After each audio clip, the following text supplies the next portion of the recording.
Hello दोस्तों, आप सभी का स्वागत है हमारे YouTube channel invest in stock में। दोस्तों, मैं बता दूं कि ये चैनल सिर्फ एजुकेशनल पर्पस के लिए है।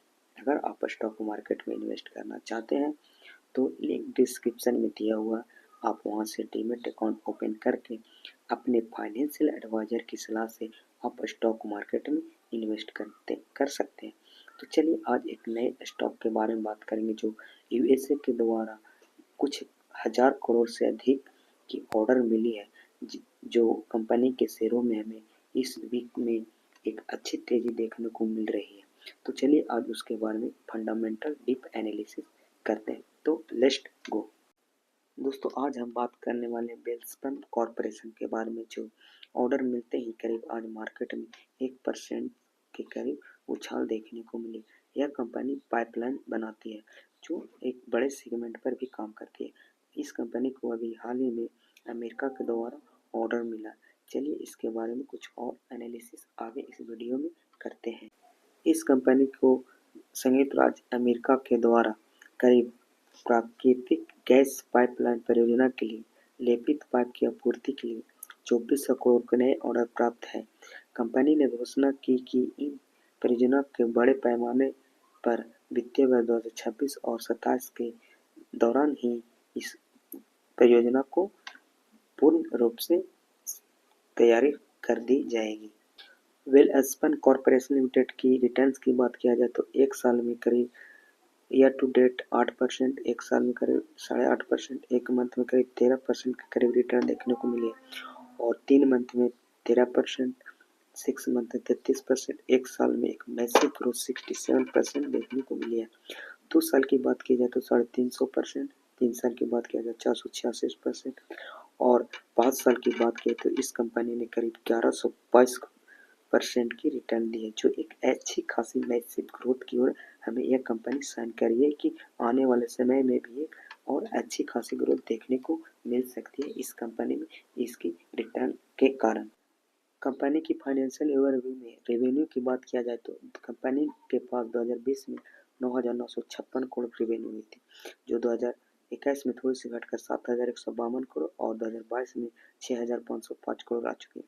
लेकिन 2022 के बाद 2023 में सीधे 9,758 करोड़ और 2024 में 17,339 करोड़ की उछाल हमें रेवेन्यू में देखने को मिली है। अब अगले बात करते हैं नेट प्रॉफिट, इसकी एनुअल बेसिस पे किस तरह से ग्रो की है। कंपनी की नेट प्रॉफिट की बात की जाए तो 2020 में 486 करोड़ की नेट प्रॉफिट हुई थी, 2021 में 702 करोड़, 2022 में 449 करोड़, जो 2023 में घटकर 123 करोड़ आ चुकी है। लेकिन फिर कंपनी में टर्न अराउंड की और 2024 में करीब 874 करोड़ की एक मैसिव ग्रोथ के साथ नेट प्रॉफिट में हमें देखने को मिला है।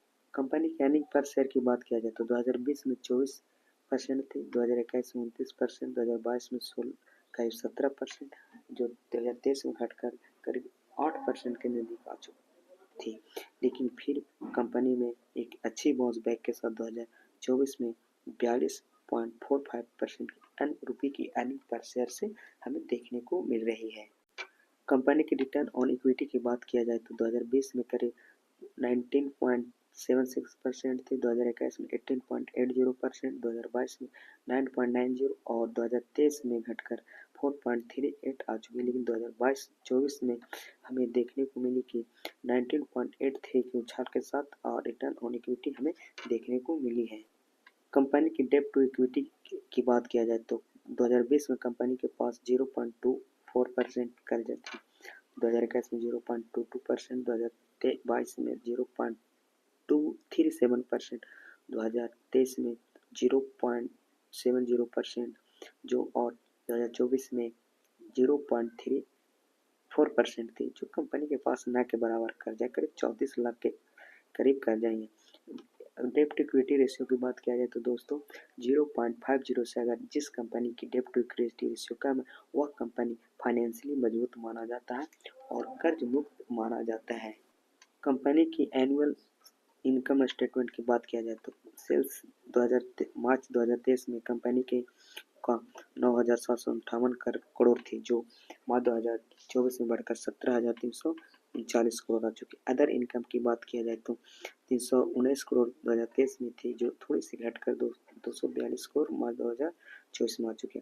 टोटल इनकम की बात किया जाए तो इसमें से हमें थोड़ी ग्रोथ देखने को मिली है, जो करीब 70% से अधिक ग्रोथ देखने को मिली, जो 10,478 करोड़ से बढ़कर 17,582 करोड़ आ चुकी है। टोटल एक्सपेंडिचर की बात किया जाए तो इसमें भी हमें बढ़ोतरी देखने को मिली। जाहिर सी बात है, कंपनी अगर ग्रोथ करती है तो खर्च भी बढ़ाएगी, जो 9,576 करोड़ से बढ़कर 16,126 करोड़ आ चुके हैं टोटल एक्सपेंडिचर में। कंपनी की ईबिटा की बात किया जाए तो मार्च 2023 में 501 करोड़ थी, जो अब बढ़कर 1456 करोड़ आ चुकी। इंटरेस्ट की बात किया जाए तो 243 करोड़ से बढ़कर 304 करोड़ आ चुके। टैक्स की बात की जाए तो 134 करोड़ से बढ़कर 277 करोड़ आ चुके। नेट प्रॉफिट की बात किया जाए तो कंपनी 2023 में 123 करोड़ की नेट प्रॉफिट कर रहे थे, जो एक साल के अंदर ही यानी मार्च 2024 में 874 करोड़ की नेट प्रॉफिट के साथ हमें देखने को मिल रही है। कंपनी की ग्रोथ रेट की बात किया जाए तो 3 साल, 5 साल और 10 साल की, तो रेवेन्यू में 3 साल में 34%, 5 साल में 14% और 10 साल में करीब 8.5% की हमें रेवेन्यू ग्रोथ देखने को मिली। ऑपरेटिंग प्रॉफिट की बात किया जाए तो 3 साल में 16%, 5 साल में करीब 20.5% और 10 साल में करीब 8% की रेवेन्यू ऑपरेटिंग प्रॉफिट ग्रोथ भी देखने को मिली है। नेट प्रॉफिट ग्रोथ की बात किया जाए तो 3 साल में 13% और 5 साल का यहाँ डेटा दी हुई नहीं है। अगर 10 साल की नेट प्रॉफिट ग्रोथ देखी जाए तो करीब 31% के करीब आ रही है। कंपनी की शेयर होल्डिंग पैटर्न की बात किया जाए तो करीब प्रमोटर के पास 50% स्टेक है और एफआईआई के पास 11.72%, डीआईआई के पास 20% और पब्लिक के पास करीब 12% है।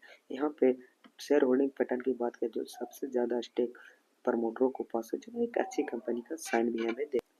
इसी तरह से एक अच्छे स्टॉक की डीप एनालिसिस चाहते हैं तो हमारे साथ बने रहें। चैनल को सब्सक्राइब करें और कमेंट में लिखें कि कौन सी शेयर को एक अच्छे डीप एनालिसिस लेकर आए एक नए रूप में। Thank you. जय हिंद।